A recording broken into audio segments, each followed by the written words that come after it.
Okay, the Time Monster episode 6. I am still trying to recover from Benton being naked at the end. Okay, this is a story with a great.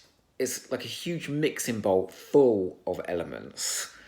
Somewhat better than others, but there's so much going on in here that some of it just has to work. I mean, in this episode alone, you've got it starts off with an attack by the Minotaur, has the destruction of Atlantis, and then ends up in this weird never space where the Doctor gets to have a conversation with a higher being.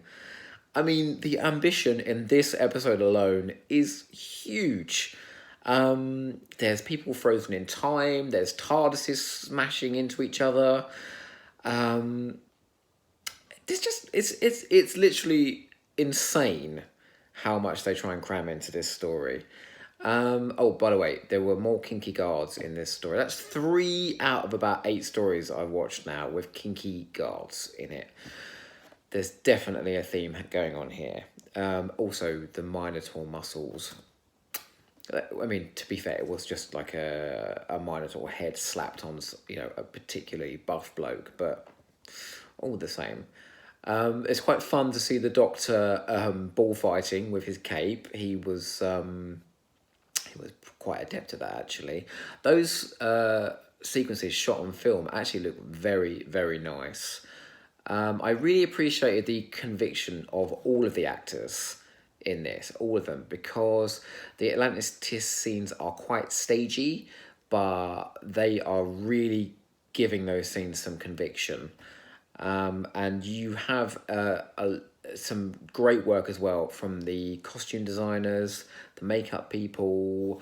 Look at Jo Grant's hair. Look at is it Galia, the Queen, Ingrid Pick's character? Her hair.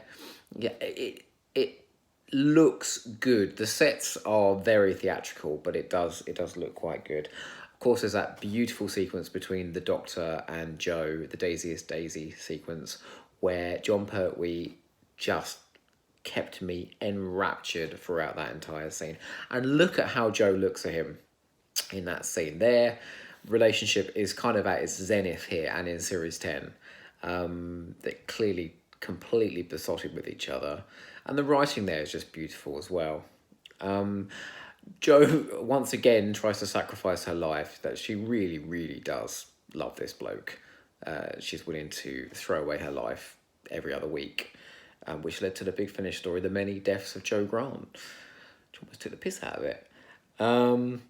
Plus you have the Doctor and Master relationship, that kind of fight between the two of them. Really, they're trying to bring it to this huge epic conclusion with the time ram, which is like the ultimate bluff. Will the Doctor smash his TARDIS into the Masters to destroy him or not?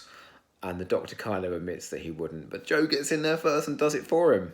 And then even when the Doctor has the Master, like he's going to be kept by Kronos and tortured, he asks for his freedom. It is when played by Jon Pertwee and Roger Delgado, it's such an interesting relationship because do they love each other? Do they hate each other? Are they friends? Are they enemies? The line is always blurred. Anyway, I have nearly talked for 4 minutes about the Time Monster episode 6. It's like a huge Christmas cake full of ingredients. Not everything works here. A lot of it does, and a lot of it is very confidently done.